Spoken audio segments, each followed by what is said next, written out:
Welcome to the Retirement Answer Podcast. I'm Dan Goldie, your host. I'm the author of the upcoming book, The Retirement Answer, and this is the podcast where we simplify complex financial decisions.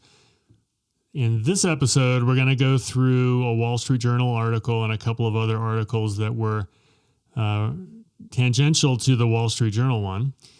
I'll read the headline for Monie. Monie here, we're here in Monie's studio. I'll read the headline and then we'll just get into it and see what we think. All right, so here's the Wall Street Journal headline. This is from a couple of weeks ago. We're recording this, whatever day this is.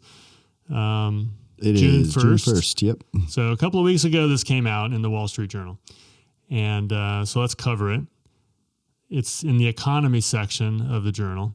It says, the title is, The Great $110 Trillion Wealth Transfer Won't Happen Anytime Soon. And what it's referring to is the transfer between mostly the baby boomers and Gen X, and maybe to some extent millennials, but I think mostly Gen X. And then there's a whole bunch of details here that we can get into. But anyway, their primary point is that this transfer won't happen right away because of a whole bunch of factors, and we can dive into that. A lot of times you hear headlines, I remember hearing them in the past, mainly for financial advisors, like, here's something that you should think about because these are going to be your future clients, kind of thing. And now I'm realizing that they were really not correct, or not. They didn't write those things correctly, because this transfer is going to take a long time, and it's going to happen slowly over decades, because baby boomers and so forth are going to age into this thing. It's not going to happen like all of a sudden. They make it sound like it's going to happen all of a sudden, and all this money is going to transfer hands from one generation to another. But in fact, it's going to be a slow drip, really. Okay. I think there's a multitude of things we got to probably cover. One is the generation span, 20 years, 25 years. So, of course, there's never just one big windfall. Second, people are living much longer, like Dan alluded to before, right? Whereas the boomer generation's parents may have lived maybe to an average of 70-something years old if they were lucky. Mm-hmm. Boomers are living into their 90s, right? So that's 20 years more life. We've extended the retirement age to 67, whereas it used to be 65 when I was a kid. So there's the age, there's the fact that people are living longer. Mm-hmm. I think they also covered another interesting fact, which I thought was good, and I didn't think about it, which is boomers tend to spend more money on longevity.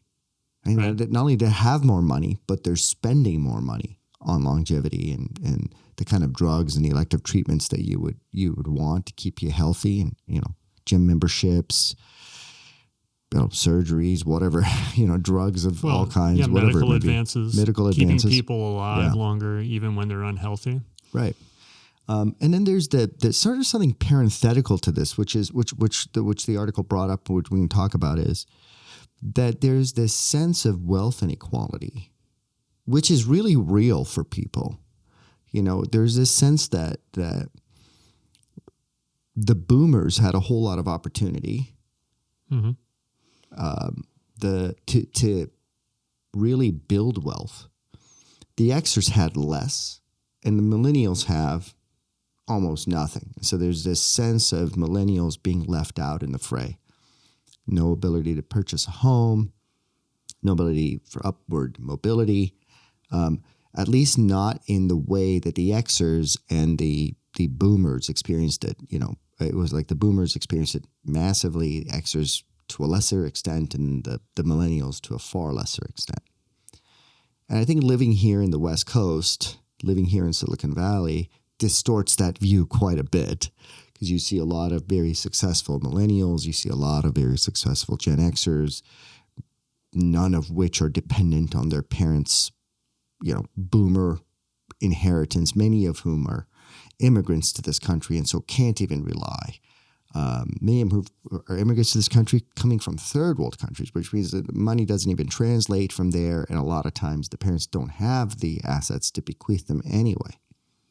So here, living on the West Coast, I think we get kind of a distorted view of what goes on. So another distortion is the cost of real estate here. Yeah. Because that doesn't happen in most of the rest of the country. That's right. So we have this super expensive real estate market that's primarily the land value, not the quality. Not the, definitely not the quality of the build. No, yes, that we could do another episode on that. But yeah. So we have things that people from the rest of the country look at us and say, what are you guys doing there? I mean, you're paying so much money for a little shack, or something where we live would be not even nice, not even a nice piece of real estate. It's all the land value. That's what we've got right here. We have a shortage of land. Well, we have high demand, shortage of land, proximity to the world's greatest technology companies, and a high concentration. We really have a really high concentration of educated people here, a lot of universities. And so, and also weather's good. Weather's pretty fantastic when you compare it to, I don't know, northern Wisconsin or South Dakota. And then you've also got proximity to everything you'd want within a 3 to 4 hour drive, right? I mean, you can ski, you can go to the beach. Exactly. You can go to the beach, and then you can also come here where the weather is moderate. I mean, if moderate isn't even, it's fantastic. I mean, what is it? We're in the middle of, March, or I don't know, earlier, let's say February, where, people are covered in snow. We've got 65-degree Fahrenheit weather, 70-degree Fahrenheit weather. So, yeah, it's a unique spot. I remember when I came here for college back in the early 80s, and coming from Washington, D.C., where you can get some snow there. It's pretty cold. It's cold. And it's very hot during the summer. And out here, everything is so moderate, or, on balance, it's moderate. Right. We had a lot of rain the first year I was here, but that's it. I mean, and I was thinking to myself, where's the snow? Where's the, the difficult weather? Everyone's it's about 4 hours away in Tahoe. Everyone's complaining about rain. Yeah. It's really nothing based on my experience, from being a young person. But yeah, so I mean, the takeaway is we've got a very distorted view here in the Bay Area and the West Coast in general about these issues with wealth inequality. And this was eye-opening for me. It was a really good article, actually, I thought. They did a pretty good job of breaking things down. Had a lot of good statistics that you could draw from. That's right. So let's get into it. Let's talk about the first thing I talk about. We talked about was this longevity problem. It's not really a problem. I don't want to talk about it as a problem, but it's a reality, right? We're living longer, which means, and the article points out, the fact that you're living longer means it's going to take longer for the wealth to be bequeathed to your next generation. And on top of that, there's also the fact that you're spending more money. So it's not just that you're living longer. It's that, on a per capita basis, like on a per year basis, you're going to spend more money on longevity. So there's more attention to self rather than kind of, waiting to bequeath all this wealth to I would say younger generations. Even more than just spending on longevity items, I think it's just spending in general. Is that, and again, this is not the case with my financial clients because they're so conservative and they're such good savers. They don't overspend. But I do think that spending goes beyond just these longevity items that people think of. Whatever that might be, a service or some kind of physical thing, or a vitamin, or whatever it might be that makes that people think will make them live longer. I think it goes beyond that. I think people are also spending more just in general, like for fancy travel, first class travel, and other things like that. Again, not my clients because of their mentality and their strong savings focus, but I think for most people there is some of that higher spending, and that means less money to go to the next generation. And then you've got the longevity part on there on top of that, so it's going to take longer to get the money to the next generation. The money will be reduced. And then also, we can't forget about long-term care costs. because that is the most significant. I believe I wrote this in the Retirement Answer book, is that's probably the biggest cost, unexpected cost that retirees face is long-term care and having to go into a facility or something to pay for it, because insurance is very expensive and most people don't have it, long-term care insurance. So that's another cost that's going to draw down assets. But I think in all cases, my clients and folks that are in that group, plus there's a lot of even much more wealthy folks here than that. This is not a problem. Like, they're not going to spend down that money because there's too much of it. Right. So as I was reading these articles and I was kind of looking at some of the videos that you sent over, it's part of the research. And I tried to outline this for people to see, okay, where can we provide people the most benefit if we're going to talk about these topics going forward, and kind of in a methodical way. And I wanted to start with the misconceptions versus data, because I certainly had these misconceptions until I looked at the data. So I thought most people probably think the same way. And misconception number one, the big one, which you alluded to right at the beginning when we were talking, is that every generation, or the successive generations, are worse off than the one before. So I wanted to talk about that first, and the misconception of that, where the data comes from, and then why is it that the data says one thing, but then everyone's feeling is something else? Why is it that the data actually says that's not true, right? So the Federal Reserve's data says, no, actually, if on par, adjusted for inflation, millennials are doing better than Xers do better than boomers.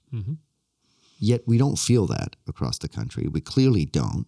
And when you hear data like that, you kind of get frustrated.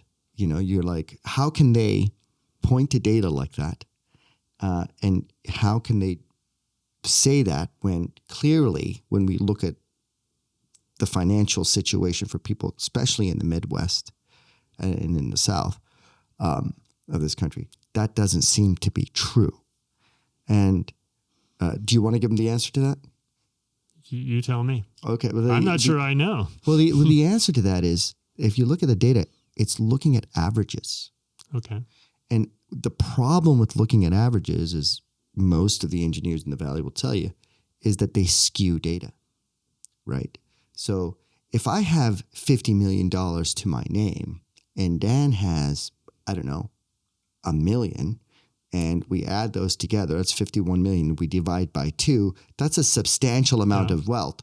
But in reality, when you look at my wealth at $50 million and Dan's at $1 million, and there's a $49 million gap, that average completely lost that bit of information, right? So averages are not necessarily the best way to procure this kind of information. Unfortunately, the data coming from the Federal Reserve looks at averages because it sounds better for the politicians, right? Because they know what's actually going on. They understand what's going on. They have other kinds of data out there that you can get your hands on, but what's usually publicized are averages. So you have to take things with a grain of salt. It is true, on average, you can make that statement, millennials are doing better than Xers. But reality is they're not. When you look at individual cases, when you look at the skewing of data, or the skewing of wealth between individuals within a generation, then it's a real big problem. Then you start to see that, like if you look at data from the millennials, I looked at a little bit of data from the millennials versus the Xers versus the boomers. It's a lot more stratified now, and it's continuing to become more stratified between the individuals within the same generation group.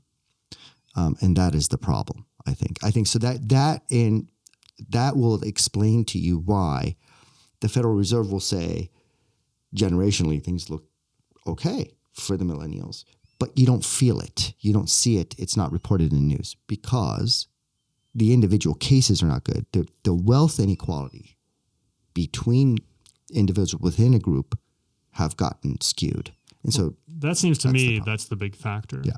Is the wealth, the inequality of wealth, and how at the top, the folks have so much more money than the middle and the bottom. Right. There's some data on here that I was looking at that confirmed that. Like we have extremes, and now as assets are accumulating and growing, the folks at the top are making even more money. So the stratification is even widening more than it was 20 years ago even. And one of the numbers, I'm going to throw out one of the numbers that might be kind of shocking to people, but one of the numbers that they was divulged in this, which of course backs what I just said, is 70% of Americans, 70%, okay, are unlikely to receive any kind of significant inheritance or any kind of life-changing amount of money that's going to change or the class in which you live, take you from, say, middle class to upper income, or bequeath you a property that will change your living standards. No. So they were making the point in the article that this was a wealthy problem. Yes. Problem for the wealthy. It's a problem for the wealthy. Most of the folks aren't going to get anything or very little. It's the wealthier folks within the boomers that are going to be sending along more and more money to the next generation. And that's what's going to be delayed for all the reasons we talked about already. Yeah, and here's another one to back it. Another number. 2%. They call this the 2% reality.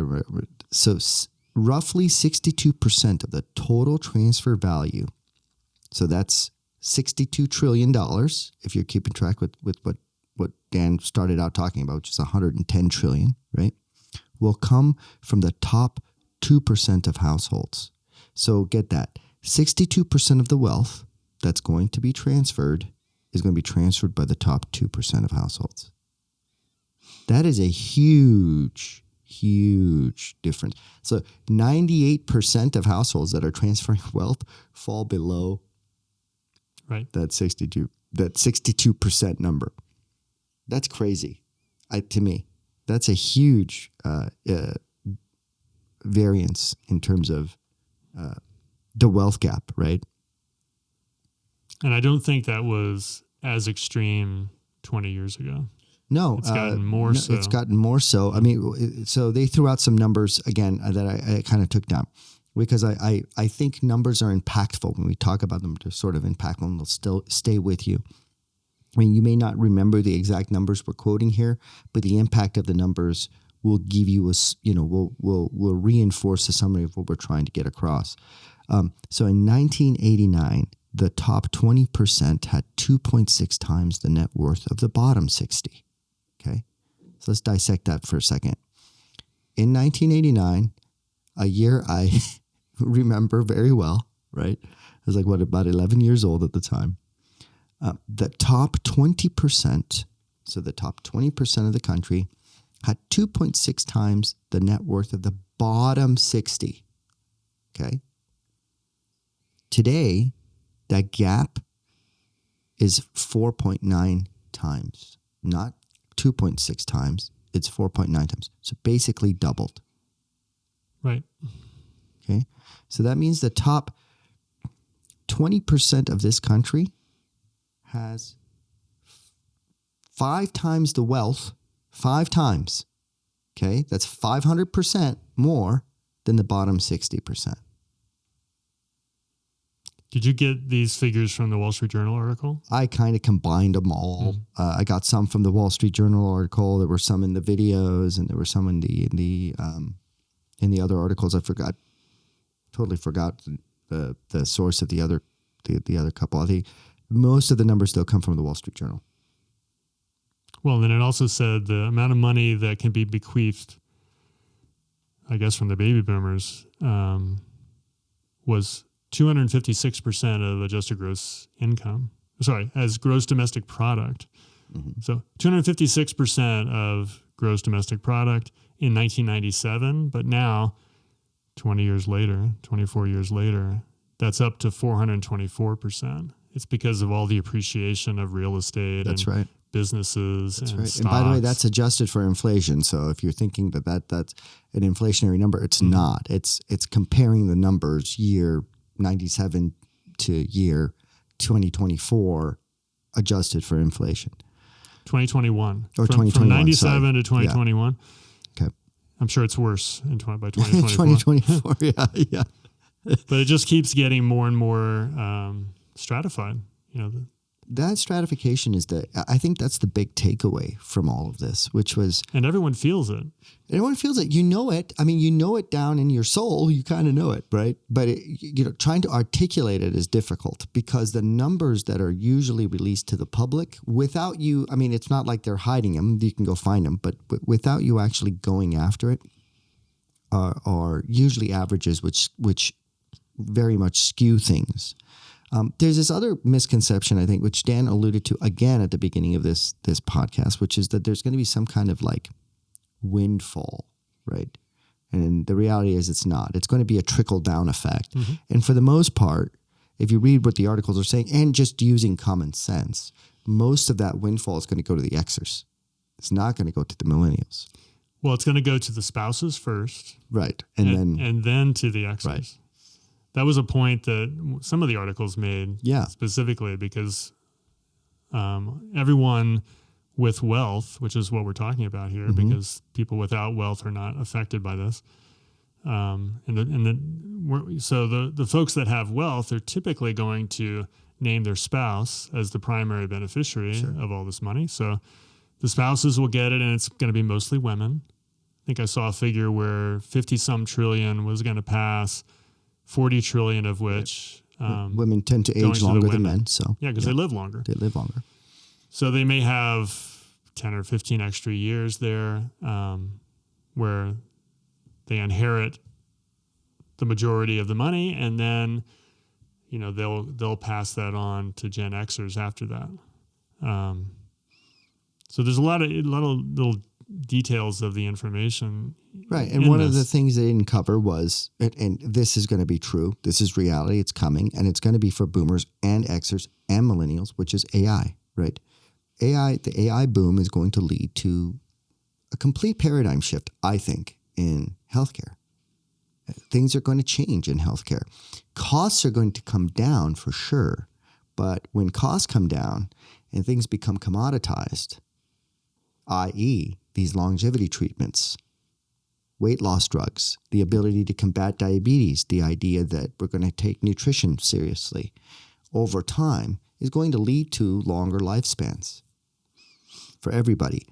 And I think overall, this misconception that there's going to be some kind of windfall for the next generation to prop that generation up and really transfer wealth, I think that is a complete and total farce. That's not going to happen. People are going to live until they're probably 100 years old. Not too long from now, you and I will see it, Dan. I have no doubt that we're going to see people living to 100 comfortably. I'm not talking about, in diapers with dementia. I'm talking about active lives, living into your hundreds, right? At first, it'll be people who can afford it, and eventually it will become just like the statins were, just like these diabetes drugs were. At first, they were sort of boutique and expensive, and then they become commoditized and more widely available. And as healthcare costs come down, I think that's going to happen. And I think there's one thing to take away from these articles is wealth inequality is extreme, and it exists irrespective of all these great statistics that you hear. And the second is that there's going to be some kind of windfall that's going to prop up these generations. And I don't think that windfall's coming. It's going to be... You could be right. I think that trickle-down effect, which is, as people pass away and transfer wealth to their next generation, is going to subdue the windfall factor, right? It's not going to be a boom at once. It's going to be a small amount of money trickling down to families. And given that the next generation is going to live longer than even the previous one, it's going to be even less to the next generation. So that means less to Xers, and Xers getting it at an older age, and then less to millennials, and millennials getting it at an older age. And yeah. As far as the costs of healthcare going down because of AI, I don't know. There might be data to support that. I'm not convinced that would necessarily be the case, but I wouldn't say that it's wrong. I mean, it certainly could happen. Yeah, I think my personal gut feeling, just being a technologist for so long, is that the cost will come down because AI will be a great substitute for, just like any other form of automation we've had. You know, automation in the healthcare industry has been difficult because you need people physically capable of taking care of you, giving you a shot, of checking your vitals, of, you know, looking at your history and making a diagnosis, you know, everything a clinician does, right?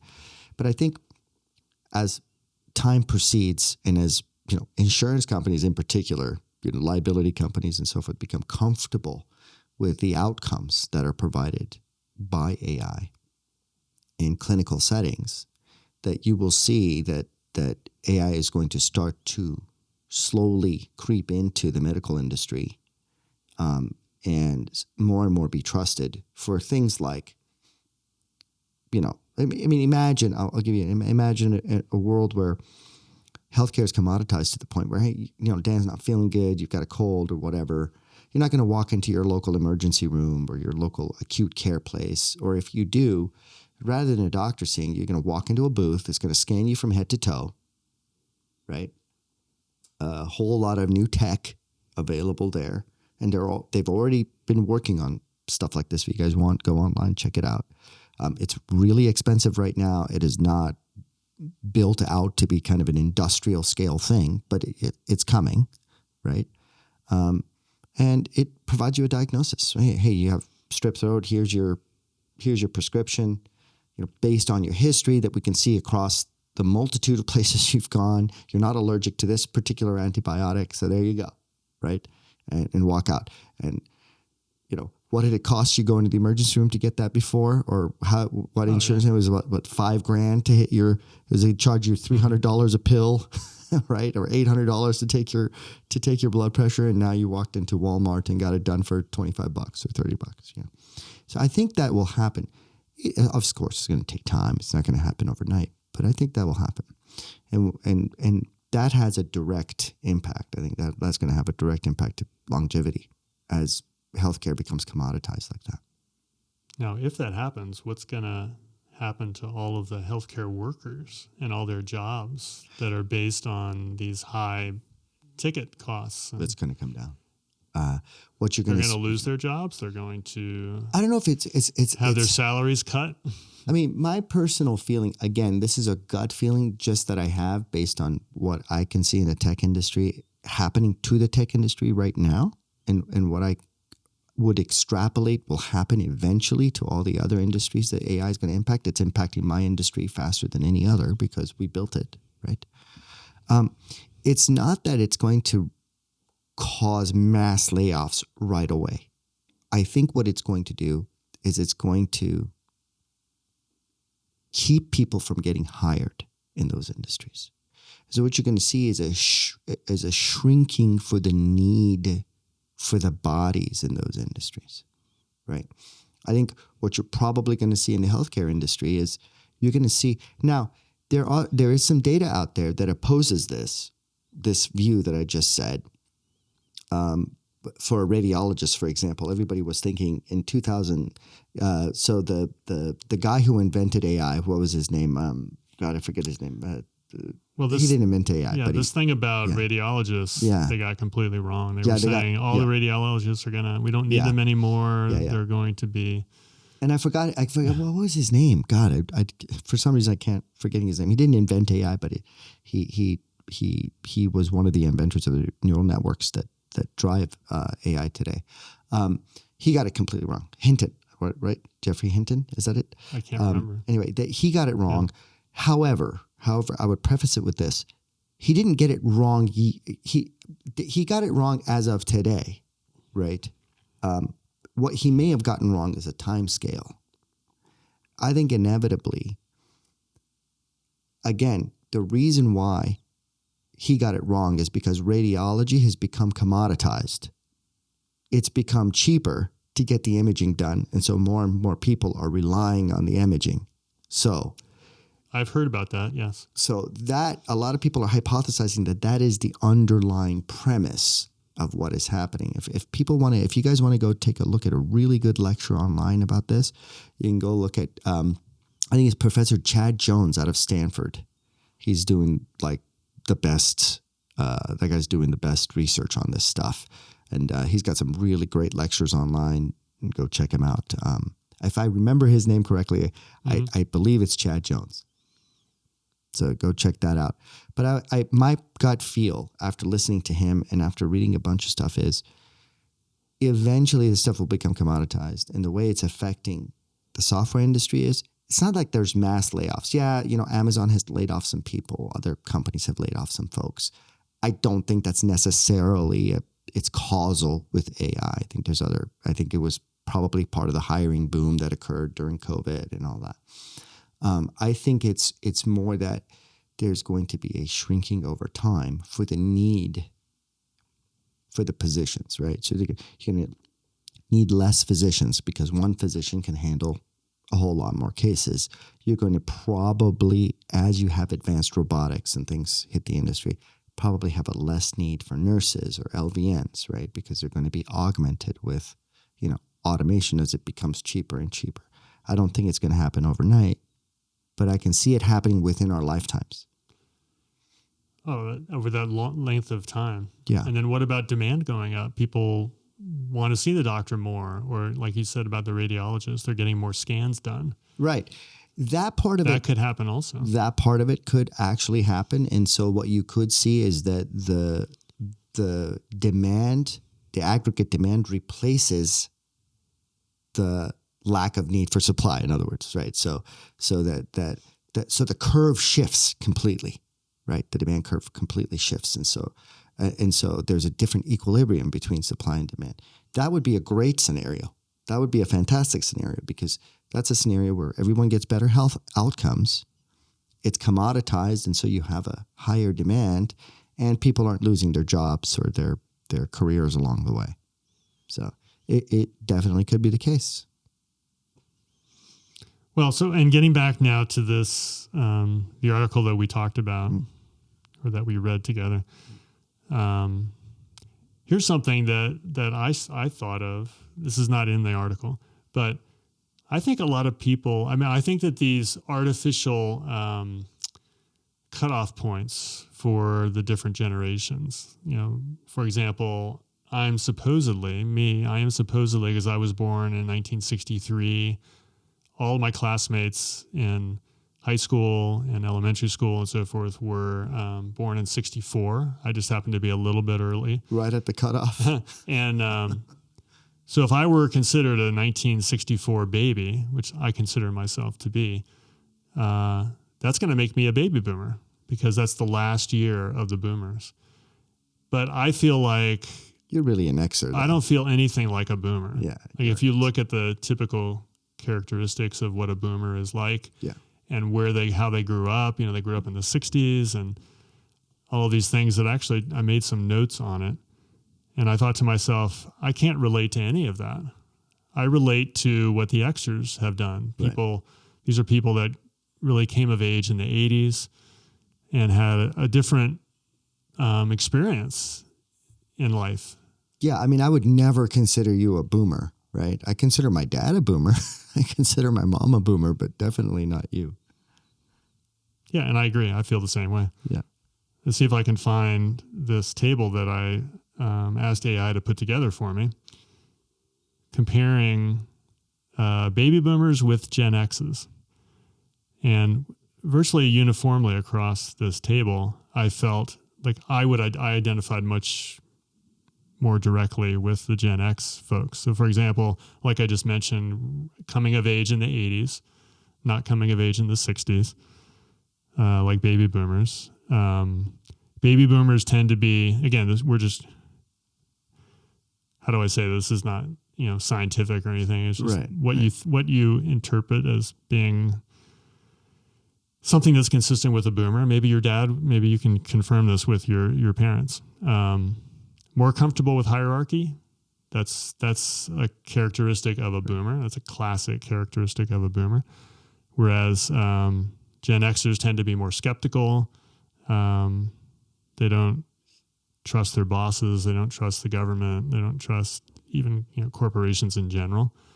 I can identify with that. I mean, because I grew up, I guess, in an era where you just don't you don't trust large organizations the way that older folks did, like your dad probably, and your mom probably are not like that. They probably trust the government. I don't know. Have you seen that? Well, I do think they certainly have less of a need to confront, I would say less of a need to confront authority, right? We grew up with a healthy sense of skepticism. I totally agree. Because we had more access to information, right? We had a lot more access to information. And I think the world was a bit more free to do these things, right? We had,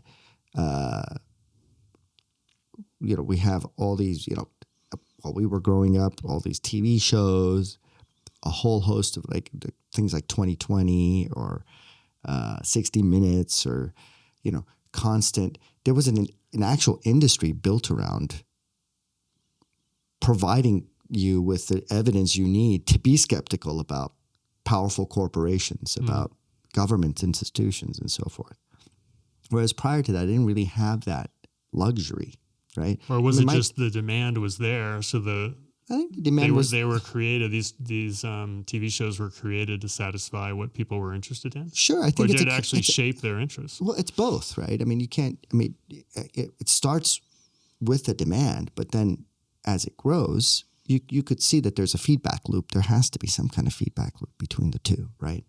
I mean, there's no strict cutoff, but I'll give you an example. My dad was born in 1942. Okay, my dad was born in 42, so right at the cusp of, millennial, boomer, not boomer. But his experience, I was telling Dan, his experience here has been a boomer experience because he was an immigrant to this country. He went to pharmacy school back in Iran when he was probably in the 50s, I would say, in the late 50s. And then he had to come back to the U.S. When we came to the U.S., he had to go back to pharmacy school again as an adult because they didn't accept his degree. So he kind of started over when he immigrated here, and he immigrated here in the 70s. And when he immigrated here, kind of that experience of his, the starting over thing, put him into the boomer generation because that's people within the 10 years. You said also your mom. And my mom is a straight up boomer. She was born in the 50s, yeah. And so you can see that with them, it's more like just put your head down, get to work, don't complain, right? Whereas my generation, we sort of had the luxury of, hey, wait a minute, I'm not just going to put my head down. I'm going to question authority. I'm going to do all these things. And then you can also see with the millennials, it's even a greater sense of individualism, right? I mean, there's a huge shift there, right? And that probably has to do with somewhat with the internet and proliferation of information there too. Well, so then just looking at my table here, another category that was mentioned, and we talked about this because this is in the Retirement Answer book. We talked about boomers being those that have more traditional retirements, pensions from a company. Conservative, yeah. Whereas now, more uncertain retirements, working longer, 401ks, you got to take control of your own retirement money. Whereas in the past you were taken care of already. Yeah. So that's a Gen Xer thing. That was the first generation that really had everything put on their shoulders. And it still continues today, even more so. The only people I've seen, like I said, I mean, my dad is the last person I know with an actual pension from a private place. He worked at was it Stanford or the VA? I don't remember exactly for the pharmacy there before he had his own pharmacy. And he's got a pension from wherever that was, and then my sister who worked for the government. But I don't know anyone who hasn't worked for the government or has worked past the late 90s. A county worker, like police, fire, so on. Again, a government institution, right? But nothing like I haven't seen anyone from a private company. It's been a long time. Having a pension. Like it must have been, I think you mentioned early 90s is when they stopped those? Largely stopped them. I think the number is now 11% or something like that of private individuals that have some kind of a pension. Like judges, for example. I have a client who's a judge, and she's a Santa Clara County judge, and she has a pension. So it does still happen. It's just rare. And let's see, just a few other things. Communication style. I thought this was humorous. So boomers like to talk on the phone, have meetings, and have formal communication. Makes sense. Like what they grew up with. Yeah. Right? And so the communication style of the Xers is email, texting, less formality. That's the communication style for the next generation. Which is conducive to the tech available to both generations at the time. All shaped by whatever forces were there for each of them. It just makes sense. And then let's see what else. Financial stereotype. Again, this is from ChatGPT. The financial stereotype of the boomers, quote unquote, they have all the wealth. And then it says for the Gen Xers, they are next in line but underprepared, is what it says. And they should add, and they need to be patient because it's going to take a long time for that wealth to be transferred. Which is funny because if you read the Wall Street Journal article, the subtext is exactly captured in those two statements, right?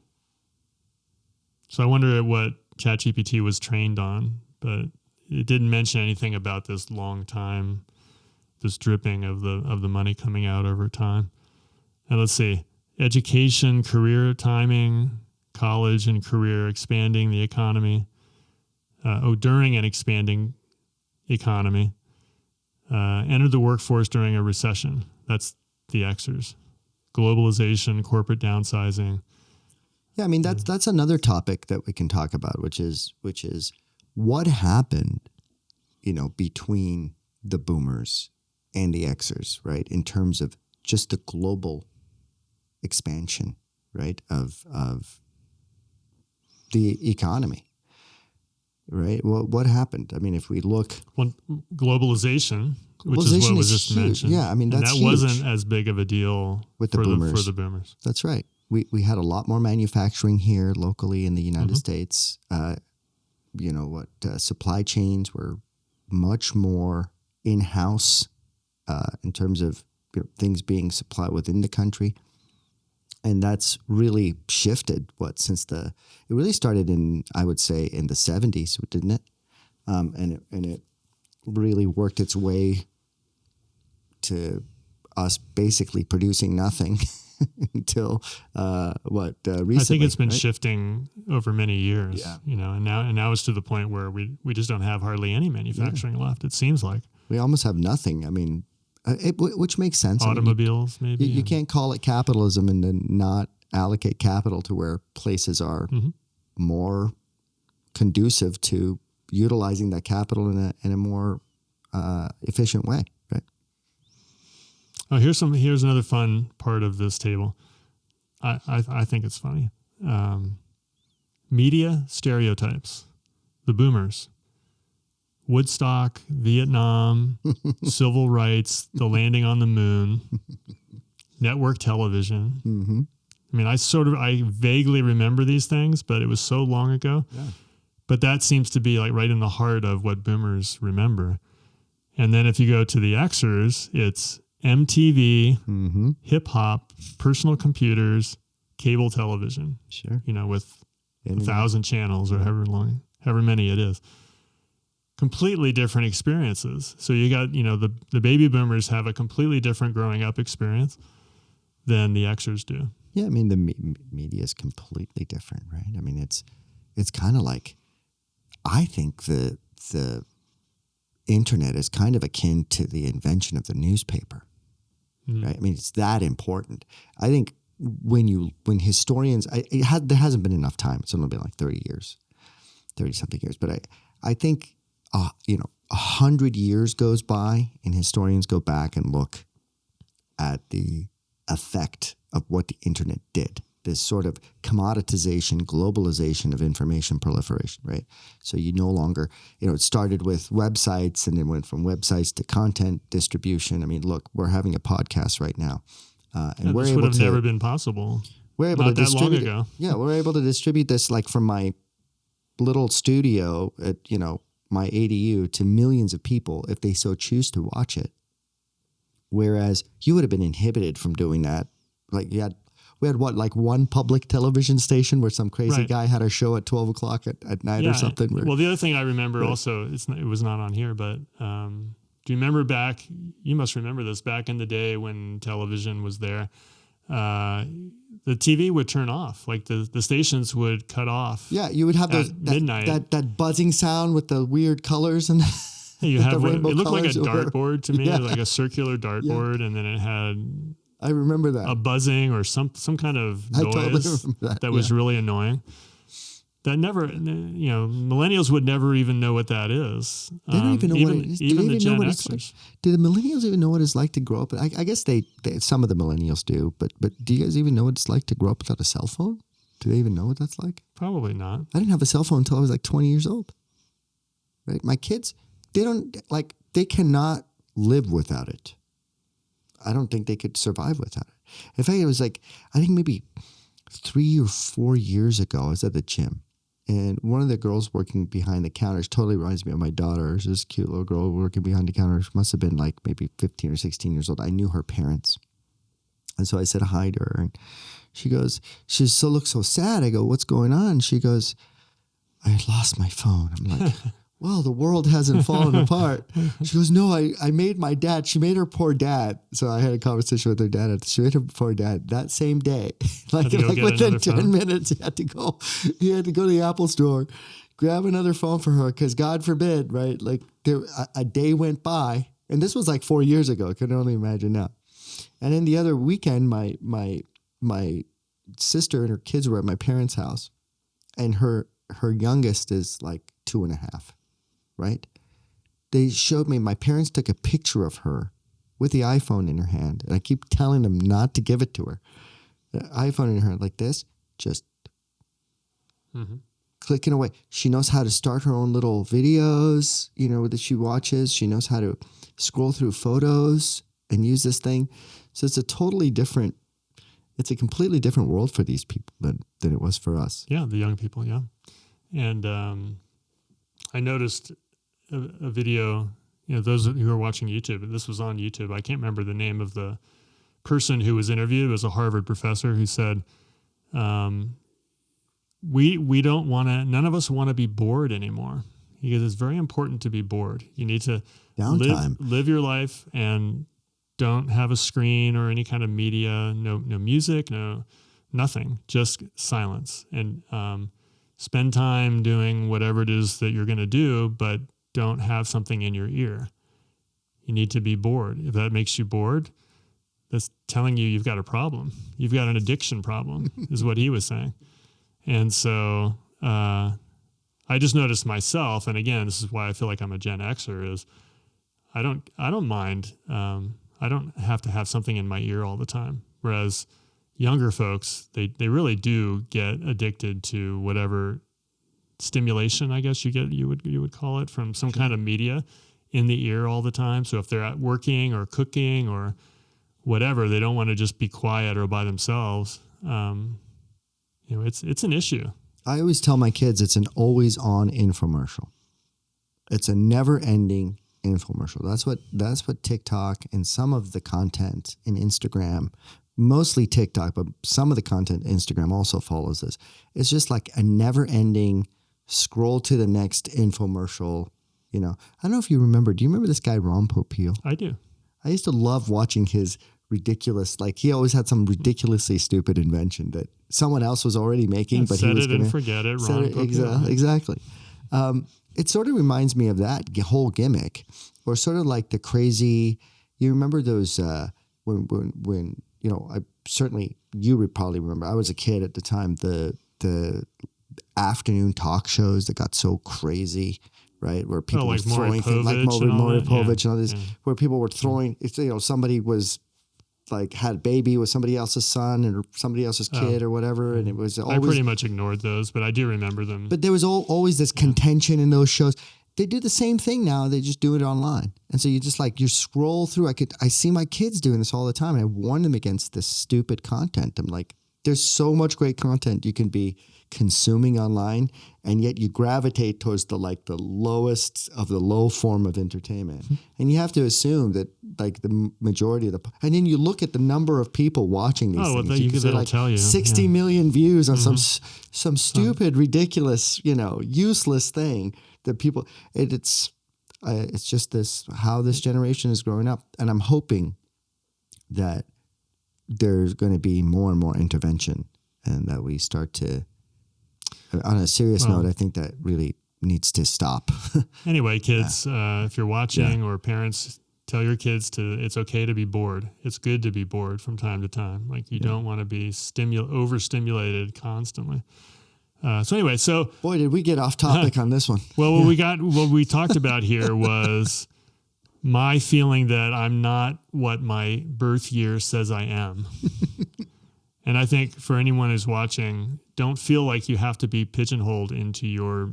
Yeah, I always wonder. I always wonder about these generation cutoffs. They're just random. If you're born 1 month after you're a millennial, I mean, I guess you need a cutoff somewhere. You have to, exactly. But the cutoffs are way more gradual than that. I think the cutoffs probably should start within a 5 or 7 year.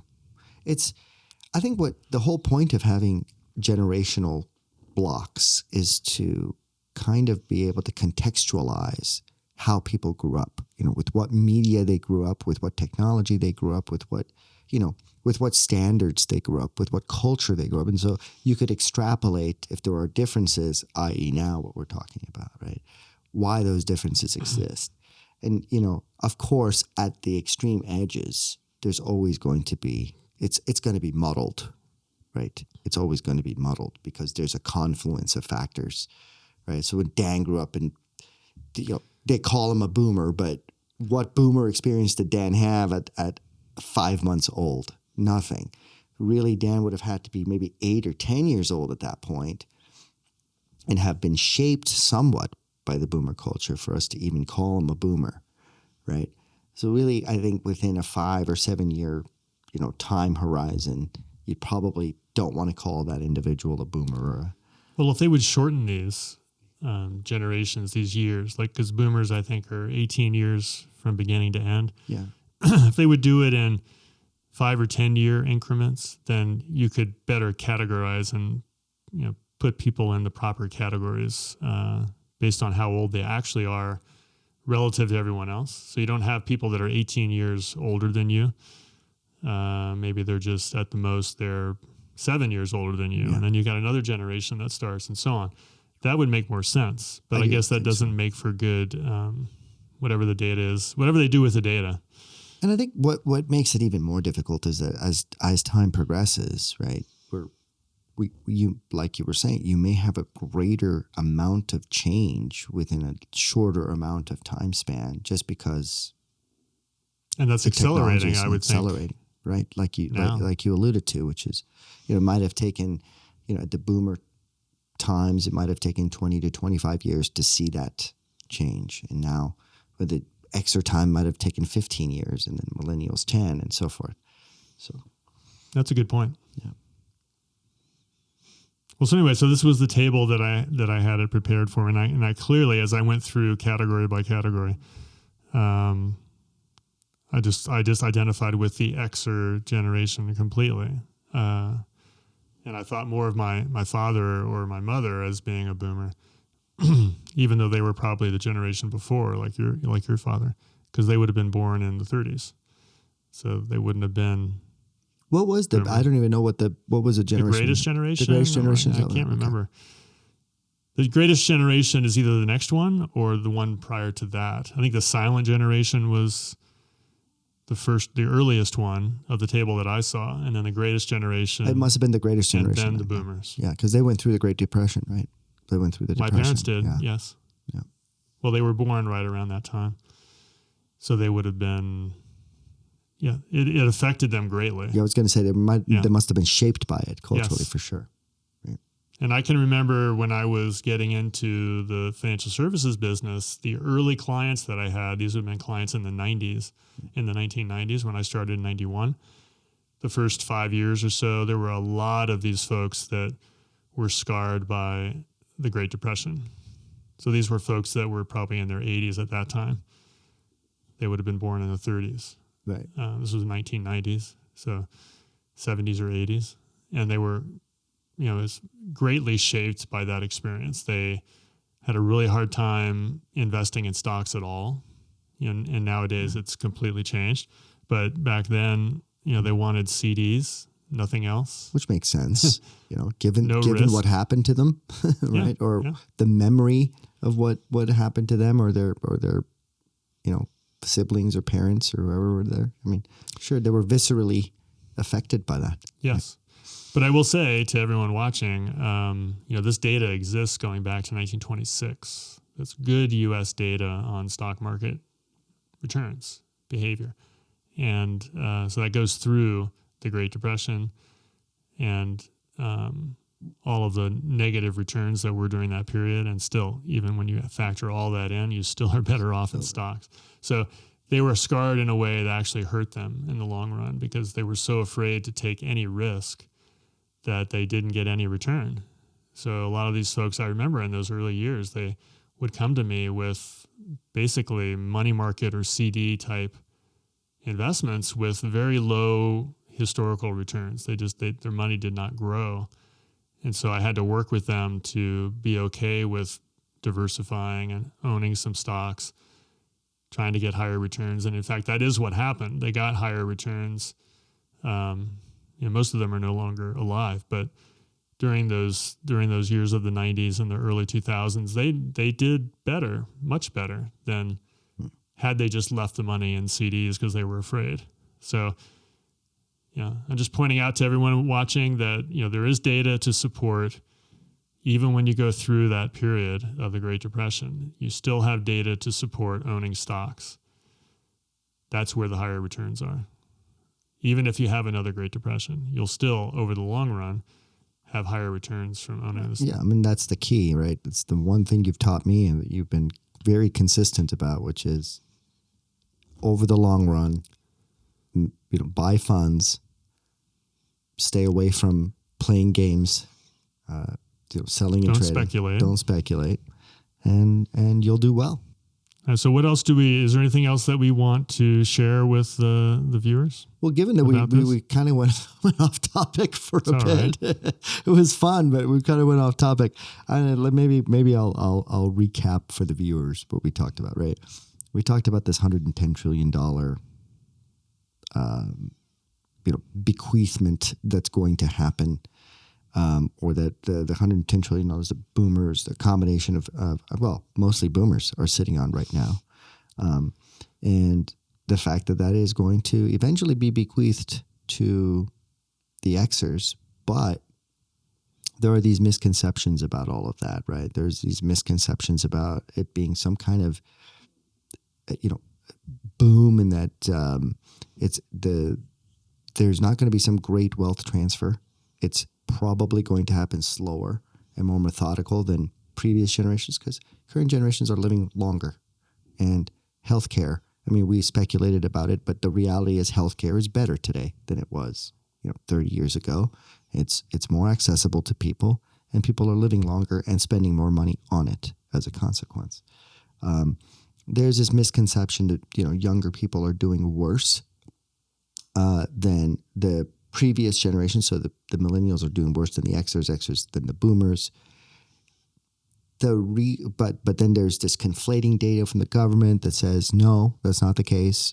But we dug into that, and we know that the they are actually not doing as well, but it's for a different reason than it's for the fact that the difference in it's for the fact that everything is stratified now. That's the best way to put it, is that previous generations were not as stratified as our generation is. And so the government numbers, which look at averages, skew things. So you may have someone on the West Coast making a fantastic living as a millennial, and then you have someone in the Midwest who's making a fraction of that. You combine the two and look at it as an average. Okay, it's better than the average of the previous generation, but that doesn't capture the full story. The full story is that the stratification, the difference between those two, isn't captured in that data, and that's what you're feeling. So we talked about those two misconceptions, windfall and the stratification of wealth. And what else did we talk about, Dan? Well, I think that kind of captures it. And the fact that you may have already just mentioned this now, but where the wealth that's going to be transferred is a wealthy family's problem. I mean, yeah, this is 2 or 3% of the population is passing through 60% to the next generation, of the a very wealth. large percentage. Yeah. So it's mostly coming from the very wealthy.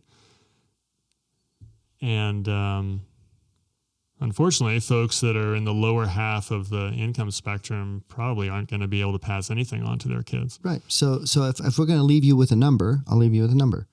We said $110 trillion wealth transfer is eventually going to happen from the boomers on down. Well, here's the numbers for that. 62% of that transfer, okay, so 62% of that transfer will come from 2% of households. So that's something like $63 trillion, $64 trillion of the 110 is going to come from 2% of households, right? So that, I think, captures the story, right? Which is there is a big wealth transfer that's going to happen in this country. It's eventually going to happen for the Xers. It's going to be slower than we originally thought, and it's going to be very stratified. Very, very limited to just the wealthier boomers. Yeah. And, the other thing we didn't mention, surviving spouses, because primarily the surviving spouse is going to be first in line for the inheritance. And then when he or she dies, it's normally going to be a woman. So when she dies, then that's going to go on to the children. But that could be 10 or 15 years or even 20 years between when she gets the money and when the kids ultimately get the money. That's right. Could be a long time. And then if during that period, if you're right about AI and it cuts down healthcare costs and it might even get worse. People live even longer because AI is solving some kind of longevity issue. So if you're an Xer listening to this, do not be sitting around thinking that you're going to have some kind of, inheritance windfall and, take an early retirement or something. Well, the reality is, okay, so let's say a boomer. Okay, so I'm at the bottom end of the boomers. I'm 62. So in maybe 30 years, that would probably be my life expectancy. I feel like I'll live longer than that because of various things. But let's say that's 30 years. So then my children who are 30 years old or so now are going to be 60-something before they'll get anything. On if they're average, lucky, right? If your basis of, so you're looking at your age or basis of how old you're going to live to based on today's medical technology, not with the rapid increase of availability to tech and stuff that's going to happen as you get older. So that generation could be, my point is that generation could be 70. Yeah. Exactly. They could be 70 something years old before they inherit anything from you. Right. So in other words, you shouldn't, the idea of inheritance as a mechanism to boost yourself up, which was something that I think may have existed for 40 or 50 years in this country. Post-war period. Post-war period needs to, that mentality needs to shift to probably not going to happen. Right. Yeah, I think that's a very good point. That's a great take home. Yeah. Take away from. We're going to take all of this and reduce it to one sentence. Don't be sitting around waiting for that to happen, because you might be 70 years old before you get anything. Make your own path. Forge your own path. You need to have your own path, which, I don't think it's a bad thing necessarily. There's nothing more American than that, is there? You got to go out and you got to make it happen. Right. I mean, I feel that way myself. I mean, that was my historical experience. My family didn't have anything. And we had to all go out and make it happen. Like, we had to make our own way through the world. Yeah. And I think it shapes who you are. I think it makes you stronger. Perhaps we'll talk about this when we talk about the legacy chapter. We're off track, that, but we're sort of, this is related to that, which is, in the book, the legacy decision is decision number 6. There's 6 of them, everybody. So this is the last decision, and this is related quite a bit to what you're going to decide there and how you're going to deal with your legacy. Like, what do you want your next generation to know about you? What kind of, beyond the financials, because we've already determined the financials are going to be delayed, but you don't have to delay your messages to your next generation about your values and so forth. That doesn't have to wait. And I do think that that's really useful to think about. And that is a big part of the next chapter is, I'm saying to folks, okay, this is the legacy decision. What do you want your legacy to be beyond, financial? Yes, but beyond the financial. What sort of values do you want to pass on to your kids? How do you want them to live? Do you want them to see your life? What did you do that your parents gave to you, perhaps? I mean, there's a lot of open-ended questions there. And, it'd be useful to pass that on and discuss it as well. Anyway, so I think we covered everything. We did, and then some, didn't we? And we did what we had hoped to do. And I hope everyone appreciates this. We tried to make this more conversational. We didn't really have a set script at all. We didn't even have bullet points necessarily. You had a few from the article, but we're trying to make this more of a flowing conversation. So I hope, let us know in the notes if you agree that that's a good way for us to progress with the episodes. And hopefully we'll do chapter 6, the legacy decision will be the next episode in a week. Thank you, Monie. Looking forward to it.